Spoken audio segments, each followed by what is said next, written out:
So here's something I want to work out a little bit, is lack of choice. Can lack of choice lead to happiness? Or how much choice is good for you? I don't know what we're going to title this video. I don't know what I'm going to title this video yet. But I think that that's a conversation worth having, obviously. That's why I'm having it.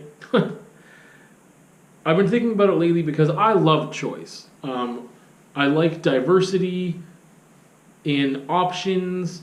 I like to customize things.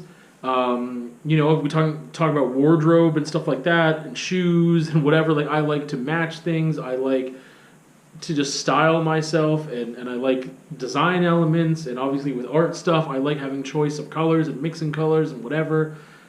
There's this notion too, though, that with people like Steve Jobs and stuff, it came up like, oh, I just wear the same thing every day. I take away that choice, and then I don't have to spend any mental energy on that. Like it doesn't matter to me anyway, and it's wasting my time and my energy. And I feel like making certain choices just makes me happier. Yes, I'm sure it takes a couple extra seconds or a couple extra minutes sometimes to make certain choices, like what I'm going to wear the next day. But it makes me a happier person. I believe that I gain some satisfaction from having the ability to make those choices, that I'm in a position to make those choices, and I feel good about that. So, lately though, I've been thinking about how some relationships, personal relationships, could be easier for me if I didn't have choice. Because I get stuck.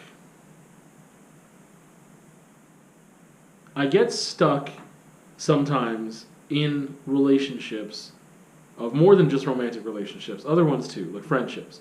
But I would say more often in romantic relationships. I get stuck where I can't trust my heart and I can't trust my head. I get anxious. I don't know what to do. I know that I can't trust either of those things because of anxiety and whatever, and stress and things that are not representative of the reality necessarily, and like, what is reality? Because what's my perception? And I just get stuck in like, I can't predict the future, and I don't know if things are going to change, and I want things to get better, and maybe the other person wants things to get better too, and like, how much do you, like, there's just so much, there are so many factors to weigh, there's so many choices to make, there's so many things you have to take into account that it becomes incredibly overwhelming, and I end up being in relationships longer than I should. And I was just thinking the other day of like, I have choices that I need to make. If things aren't working out, and just reflecting even on past relationships, that when things don't work out, what does that mean? And like, how long do you stay? And what is your criteria? What is your boundary? And that was something that came up in counseling. Like, part of the reason that I'm having so much anxiety is because, and why I don't like limbo, is because I don't have enough boundaries. Some boundaries, though, are really difficult to make, and that's what has happened in other relationships. Like, I didn't have a boundary for abuse because I didn't feel I'd been abused in relationships before, that I needed to have that boundary, that I didn't create that boundary. I figured out some boundaries for maybe compatibility, and I have always had boundaries for chemistry, but I didn't have boundaries for things like abuse, and then I needed to figure that out. I was in a position where it's like, okay, that needs to get solved. That's something that needs to get figured out. And recently I've been thinking about that again, of just like, where are my boundaries, right? Where are they? What are they? Because I felt like I was in a position where I had to make a choice that I didn't want to make. And that stresses me out. That gets me incredibly anxious. If I feel like I've been put in a position, and then I build resentment and stuff too, if like someone's making me, if I feel like someone's making me have to make a choice that I didn't want to have to make. So I ended up getting to the place of, well, what if I just strip that choice away? And I know that choice might come back. But what if I just say right now, like very quickly, like, again, you still want to make an informed decision. You don't want to be rash. You want to make the best decision, and that is one that sometimes has a lot of careful thought. But staying in a mode of anxiety, being frozen because of like that engagement with my amygdala of just like flight, freeze, fight, and that I freeze up when I am faced with certain decisions that I don't want to have to make, that I want to get out of that space as soon as possible. And so if I come out of that space at least, and I can tell myself, which I did in this case, like, what if you just don't have a choice? Like right now, your choice is to just continue what you wanted to do. That's it. We're gonna do that thing. We're not gonna weigh the pros and cons and whoa, what about this? What about that? What about that? Because there's so many things that you can't predict. It's like potential future scenarios, right? That you can't predict if things will do that again, if they'll get that way again. So this would be like, here's the thing, there's some things that are very obvious. Like, some people would say, if I was ever physically abused, that's a boundary for me, I'm out. No choice. No options, I'm out. So like I have had, for me personally, like if I'm cheated on, if there's infidelity in a romantic relationship, I'm out. I'm not stressed about that. I'm sure depending on the relationship, I would be sad, I would be hurt, it would be difficult, but it wouldn't be hard to leave. It wouldn't be me questioning things and trying to figure things out. And like, I wonder, like, I would just be out. That's it for me. Thanks. Like, I'm done. And now I've got to deal with that. But I would know that is what's happening. I wouldn't be figuring out, like, do I stay in this relationship? Do I not stay? I don't know. What about this? What about that? That whole part is incredibly stressful and really difficult for me. But again, if I just take the amount of choice out, then it would help me. Because some people, and this is why I think that sometimes there is so much less stress in some maybe more traditional marriages, or people like, we don't get divorced, that's not a choice. Our choice is to stick it out and make it work. But that's also a problem, because then if someone's being abused and they think they can't leave, again, boundaries. You need to have boundaries. You need to figure out what those boundaries are. Some things are just way too tough to put a boundary on, though. Like, it's like, when does this cross into this? Like, when it's like that thing of like someone is acting like a jerk versus being a jerk. It's like, you did a jerky thing earlier. Maybe you do a jerky thing once a year, and it's really so seldom that I would never call you a jerk, because it's so rare that you ever do anything like that. It's incredibly out of character. But if you're a jerk every day, or if you do a jerky thing every day, then I guess you're just a jerk, right? But there's this gray area of like, you can't put a number on that. If you do a jerky thing, whatever, and then you've got to define what jerky would be. If you do a jerky thing more than 3 times a week, then you're just a jerk, and I'm not going to be with a jerk. And replace jerk with like a harsher word here, of any kind.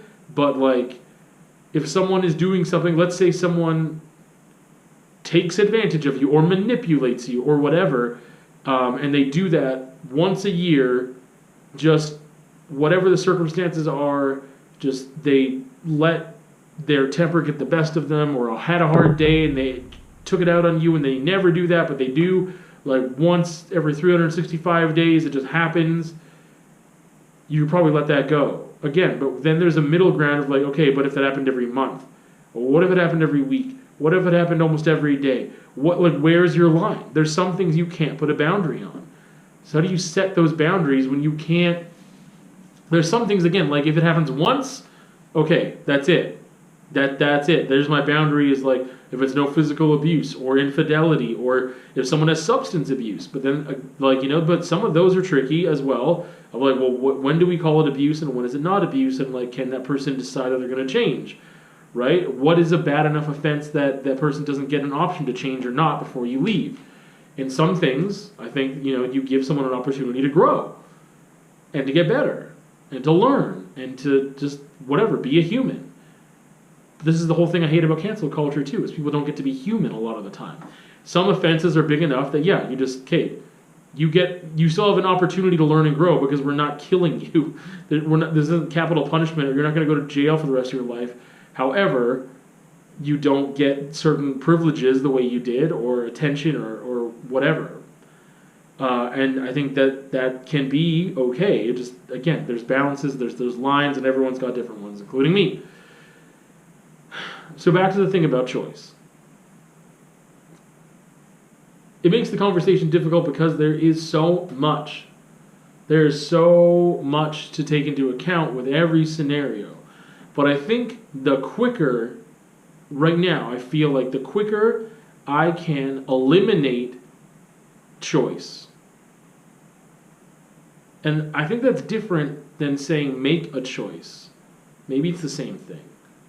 But if I can eliminate the need for a choice in advance, or when I feel like there's a problem coming up that there's too much limbo and uncertainty and too many factors to really do a pros and cons list, or the area is too gray to like figure out, is this bad enough? Like, this isn't good, but is it bad enough? How often does it have to be this bad? Because the other thing is you don't want to go down a slippery slope, right? You don't want the boiled frogs scenario, and you don't want to have that be in that state of like, it's amazing what you can get used to. There's some things you don't want to get used to, and you don't want to find yourself in that position later.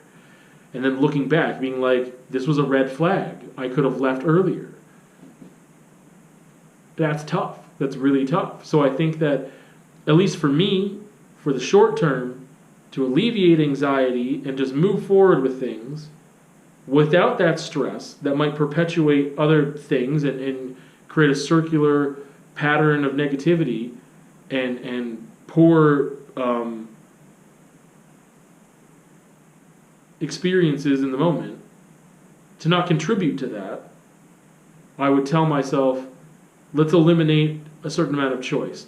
If that thing comes up again, we'll have to make that decision again, maybe. Or if things get bad enough, then again, you'll have to reconsider things. But the sooner that you can do that, the better. And if you can, again, know yourself, I can think of know thyself well enough, sometimes, then that's best, right? But sometimes it's difficult to figure that out because you're confronted with scenarios you never thought were possible. You're confronted with things that you didn't think you would have to face, or you didn't know even, like, oh, that's a thing? That's a thing that can happen? I didn't realize that was. I wasn't prepared for that. And then you've got to make a choice, and you've got to do it fast. I think this was just a circle of nothing, I'm feeling, because I just keep having to add qualifiers onto everything, and that's a problem. Yeah, you've got to make a decision quickly to avoid being in this state of high anxiety. However, making a wrong choice is what gives me so much anxiety. Making a choice quickly doesn't mean it's best. But sometimes your gut reaction is best. But again, I can't trust my heart or my head. So what do I do? But I do feel like making certain choices quickly. But again, like how trying to go with my gut, I guess, is how I achieved that lately. And hopefully that works out okay. But that's where I've been at with choice and thinking about choice and how it can help me to eliminate choices, because there's some certain choices on surface level stuff that make me really happy to make, but I get really anxious and they do not add to my happiness when I'm stressed out about the choice. And I feel like sometimes it's like, it's just not obvious, it's difficult, and it's high stakes, and I can't trust. It's not even about pulling the trigger on a choice. It's about knowing what choice to make. I think once I finally know for sure, I can make that choice better now than I could years ago. But the problem still becomes, how do I know? How do I know that I'm not leaving money on the table here?